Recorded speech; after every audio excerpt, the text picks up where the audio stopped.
Որոշելով միայն TTG-ի անալիզը, հորմոնը, մենք ինֆորմացիա ենք ստանում գեղձի ֆունկցիայի մասին։ Այսինքն արտադրում է բավարար չափով, թե հիպոթիրեոզը, թե ֆունկցիա կամ գերարտադրություն, բայց որևէ ինֆորմացիա գեղձի կառուցվածքի մասին անալիզով հնարավոր չէ ստանալ։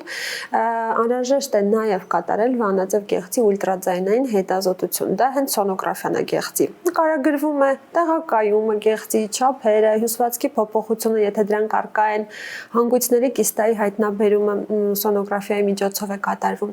Այսպիսով այս երկու հետազոտությունները միմյանց լրացնում են, բայց երբեք չեն փոխարինում, եւ ի լրացում սրան ուզում եմ ասել, որ շատ հաճախ, երբ որ ցանկանում են անցնել վանաձև գեղձի